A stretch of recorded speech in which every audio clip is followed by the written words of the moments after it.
Hola, soy Renos Bakis, economista principal del Banco Mundial y su anfitrión de Acelerar el Desarrollo, Ideas para el Impacto. Este no es un podcast típico, es una conversación impulsada por la IA, presentada por el Instituto del Banco Mundial para el Desarrollo Económico, donde analizamos las últimas investigaciones con un objetivo en mente: convertir grandes ideas en un impacto en el mundo real. Empecemos. Gracias por la introducción, Renos. Piensa en un momento en el que la educación cambió sutilmente el rumbo de tu vida. Puede que fuera un maestro que creyó en ti, una clase que abrió una puerta que ni siquiera conocías, o un título que redefinió lo que creías posible. Muchos de nosotros sentimos ese impacto a nivel personal, pero no solemos analizarlo a una escala global.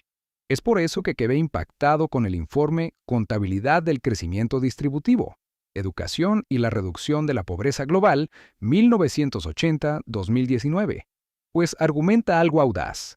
La educación no solo nos ayudó a nivel individual, sino que podría ser una de las fuerzas más poderosas para reestructurar la economía mundial. Es un dato realmente impresionante. Durante décadas hemos sido testigos de la reducción de la pobreza extrema. Hemos visto disminuir las cifras, pero no hemos logrado identificar con exactitud qué es lo que ha impulsado ese cambio. ¿Acaso fue solo la tecnología? ¿O tal vez la inversión de capital? Este informe por fin delimita la variable, y se trata de la educación. Exacto. Y por lo general, cuando hablamos de educación, la consideramos un bien social, algo que es bueno tener. Pero estos datos indican que de hecho es el principal motor económico para las personas pobres. Vi una estadística que me llamó mucho la atención. Entre 1980 y 2019, la educación representó el 45% del crecimiento económico global. Efectivamente, y si nos fijamos específicamente en el 20% de la población mundial más pobre, esa cifra se eleva a casi el 60%. Piénsalo un momento. El 60% de las ganancias de ingresos de las personas más vulnerables no provino de la extracción de petróleo ni de un repentino auge tecnológico, provino de la escolarización. Eso es asombroso. Básicamente significa que la educación representa aproximadamente un tercio de la reducción total de la pobreza extrema. Así es, explica el 35% de la reducción del porcentaje de personas que viven con menos de $2.15 al día. Es el motor invisible de la prosperidad. A ver, vamos a ampliar un poco el enfoque. Si queremos entender la importancia de esta información, debemos ver la situación real de la economía mundial desde 1980. El informe menciona el concepto de la curva del elefante.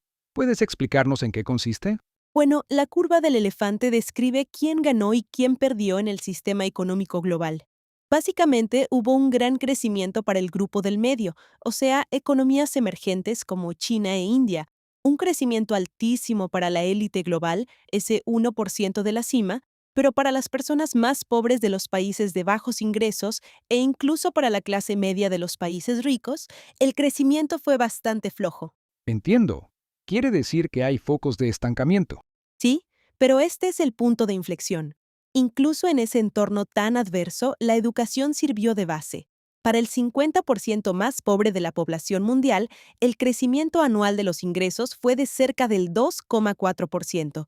Sin la educación, esa cifra habría sido mucho menor. La educación supuso casi la mitad de ese crecimiento. Es decir, sirvió tanto de red de contención como de escalera. Y esto coincide con un gran aumento del número de escuelas, ¿verdad? El aumento fue increíble. En 1980, solo el 20% de la población mundial en edad laboral tenía educación secundaria. Para 2019, esa cifra creció al 55%. Prácticamente cambiamos la fuerza laboral global en una sola generación. Eso nos lleva al cómo. Y esta es la parte que me pareció muy complicada, pero fascinante. El informe aplica un método llamado contabilidad del crecimiento distributivo.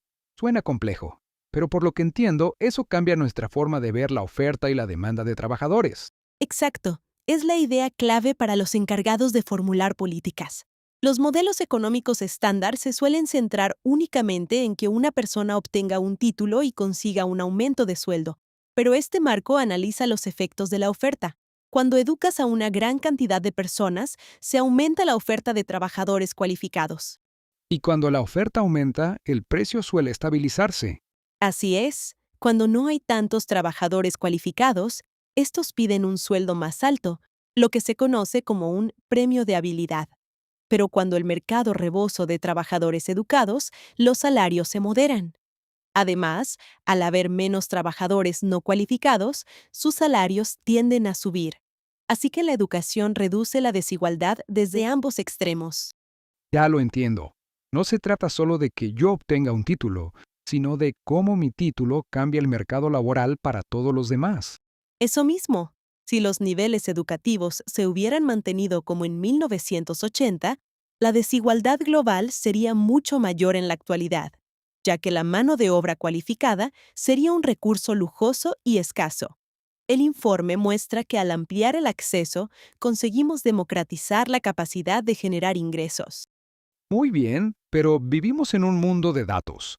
¿Este es solo un modelo teórico o tenemos pruebas concretas de que esto realmente sucedió así? Lo respalda una increíble cantidad de datos.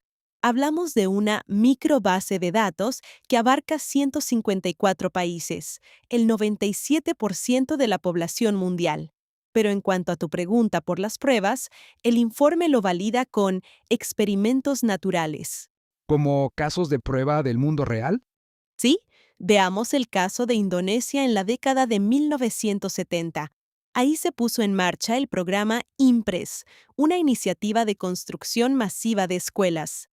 El modelo de este informe predijo con precisión que esta política específica generaría grandes ganancias de ingresos principalmente entre la población pobre. Así que el modelo concuerda con la historia. Exacto. Lo mismo se observa en la India con el programa de educación primaria del distrito. Un año más de escolarización aumentó el ingreso promedio del quintil más bajo en aproximadamente un 20%. Y observamos patrones similares con las leyes de escolarización obligatoria en Estados Unidos. Funciona en todos los contextos. Esto nos lleva al ámbito político. Si las pruebas son tan contundentes, ¿por qué parece que la educación a veces no cuenta con la financiación suficiente? ¿Por qué no se le da el valor que merece en la planificación económica? Ese es el punto de fricción que enfrentan los funcionarios públicos. El informe destaca una brecha de medición. Los modelos de crecimiento estándar, los que suelen usar los ministerios de Hacienda, estiman que la educación representa solo el 16% del crecimiento para el 20% más pobre. ¿Solo el 16%? Pero dijiste que el número real llegaba casi a 60%. Precisamente, los modelos estándar no tienen en cuenta los efectos de equilibrio general, esos cambios relacionados con la oferta de los que hablamos. Al omitir eso, subestiman la inversión. No se dan cuenta de que la educación eleva el nivel general. Así que seguramente se ha invertido muy poco durante décadas porque los cálculos no eran los correctos. Ese es un gran punto ciego. Y otra sorpresa en los datos es quién recibe la educación. Tal vez la mayoría asume que es en la escuela primaria donde más se aprovecha la inversión y que luego el rendimiento disminuye en la secundaria y la universidad. Eso piensan muchos, pero los datos muestran lo contrario. En realidad, el rendimiento de la escolarización es algo convexo. Aumenta en los niveles superiores. ¿En serio? ¿Cuáles son los números? En el caso de la educación primaria, el rendimiento es de un 25%, y en el de la educación secundaria se eleva al 40%. ¡Increíble! Entonces la universidad no es solo un lujo, es una inversión de alto rendimiento. Pero ¿centrarse en las universidades no aumenta la desigualdad? ¿No ayuda a la élite a salir adelante? Esta es la parte compleja. En realidad puede favorecer la equidad. ¿Recuerdas el efecto de oferta? Si amplías el acceso a la educación superior, rompes el monopolio que tienen los ricos sobre los empleos que requieren mucha formación. Reduces ese gran premio de habilidad. Por lo tanto, ampliar el acceso universitario resulta eficiente por los altos rendimientos, pero también es equitativo porque equilibra la estructura salarial. Eso tiene sentido. Evita que el título sea visto como un boleto dorado solo para unos pocos. Ahora, tengo que preguntar por esta verdad incómoda, la tecnología. Siempre oímos que los robots y la inteligencia artificial están cambiando las reglas del juego. ¿Cómo encaja la educación en un futuro dominado por la tecnología? Es una relación esencial. El informe habla del cambio técnico basado en la habilidad. En resumen, la tecnología aumenta la demanda de trabajadores cualificados. Cerca del 30% de los beneficios de la educación desde el 2000 provino de esta sinergia. O sea, se necesita un título para manejar la máquina. En lugares de ingresos altos como Norteamérica o Europa, sí, es necesario tener estudios solo para no quedarse atrás. Pero aquí es donde la cosa se pone interesante y optimista. En las regiones en desarrollo, como en el África subsahariana o algunas partes de India, la demanda laboral por parte de la tecnología no ha crecido tan rápido y aún así la educación sigue reduciendo la pobreza. ¿Debido a los efectos de oferta? Por supuesto, incluso sin un auge tecnológico, el simple hecho de tener una plantilla más alfabetizada y capacitada impulsa el crecimiento y crea su propia economía. La educación es un motor independiente poderoso, no depende de la eficacia de los robots. Ese es un mensaje muy esperanzador. Parece que estamos recuperando la narrativa de la educación. No es solo un gasto social, es el motor principal. Tienes razón. La enseñanza que nos queda es que la educación ha contribuido entre el 40 y el 65% a las ganancias de ingresos de los más pobres del mundo. Este es un mensaje para los funcionarios públicos que nos escuchan. Dejen de considerar la educación como un gasto más. Empiecen a verla como la palanca principal para el crecimiento. Y no se detengan en la escuela primaria, sigan impulsando el acceso a los niveles superiores. Al observar todos estos datos, nos damos cuenta de que a fin de cuentas, las políticas se centran en el potencial humano. Al construir una escuela o financiar una beca, no solo se le enseña a un niño a leer, literalmente se está reestructurando la economía global para que sea más justa, se está cambiando el valor del trabajo como tal. Las cifras son complejas, pero la lección es simple. Si se quiere acabar con la pobreza, hay que invertir en el conocimiento. Esa es la única inversión que ha dado frutos de manera constante para los más pobres y es la única que garantiza un futuro mejor. Volvemos contigo, Renos. Gracias por acompañarnos. Pueden encontrar el informe completo en nuestro sitio web. Sigan el enlace en la descripción. Asegúrense de suscribirse para ser los primeros en enterarse de los próximos episodios.